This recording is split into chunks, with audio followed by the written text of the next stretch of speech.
Hey everybody, and welcome back to the channel. For those of you who haven't been here before, I'm Chris Price. I'm one of our certified financial planners. And today I'm going to walk you through a story that probably sounds a little familiar. This story is about a young couple who was making six figures but still feel broke. Now let's talk about Alex and Jordan and how they took control of their finances and how you can also. So, I got a question for everyone out there. Have you ever looked in your bank account at the end of the month and you just kind of were thinking, where did all my money go? Right? Well, you're not alone in that. Even with a good income, without the systems, money has a way of disappearing, let's just say. So let's talk about ways we can actually really fix that scenario. The first part is the realization. Now, Alex and Jordan, both 32 years old, came in my office one day. Now they have great income. Their combined income is about $180,000. He's working as an engineer, she's working as a marketing major, but yet they just felt like their wheels were spinning. Right? They weren't able to really save. Now they know they're spending money. They do travel, they date nights, have subscriptions. They understand it adds up. But honestly, the worst part was they really couldn't tell me what the spending was on. And again, they're not alone in this. The money sometimes goes away and we may not know where it is. So first thing we want to do is we want to pull back that curtain and try to figure out where's our starting point. For them, they had about $20,000 in savings. They had about $10,000 in credit card debt. They had some student loans. They had rent at about $3,000. And their spending wasn't just high. The problem was it was unplanned. And here's the truth. The problem isn't their income either. It's the direction. Right? They need systems to tell them where their money's going to go before it disappears. So let's first start by setting goals.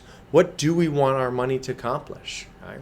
So we defined what we're really working for. What are we putting money away for? What do we want to achieve? Well, for them, it was buy a home in 3 years. It was start a family in 2 years. They really wanted to build a rock-solid retirement foundation. Once we had that clarity, we knew where we wanted to put our money. We knew where we wanted to prioritize. And then we start with the budget, right? The blueprint. So what I really wanted to do for them was I introduced them to what they call the 50-30-20 rule. And you can modify this a little bit to fit your goals. For instance, for them, they had 45% that went to their needs. They had 35% that went to savings and investments, and 20% that went to their wants. Right?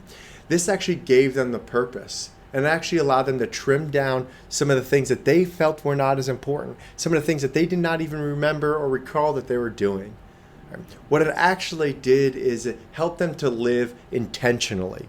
Right? The things they spent their money on meant more impactful. They were able to save. But we all know this. It's easy to create a budget.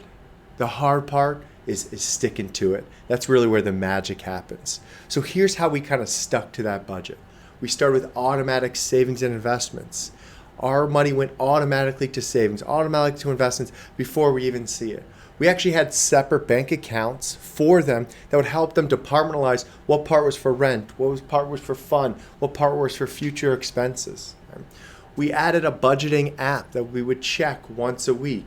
We did quarterly reviews. And yes, we made sure we celebrated the wins along the ways. So fast forward a year later, and I could tell it was a big difference. We really felt happy about the things that they achieved.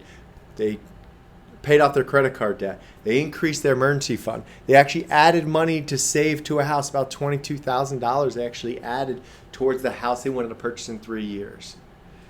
And really, you know what they said about it? They said, we didn't feel like giving up anything. They didn't feel like they gave up anything because they appreciated all the things they did do. They still traveled. They still went out. They just did it with a purpose. So this is the power of intentional planning. Budgeting isn't a restriction. It's about freedom. The freedom to maybe buy your dream home. The freedom to start building your family. The freedom to enjoy life without anxiety. So if you're ready to take control of your money like Alex did and Jordan did, let's talk. You could always reach out to us, schedule a meeting with one of our consultants, or just give us a call and we can answer some of the questions you might have.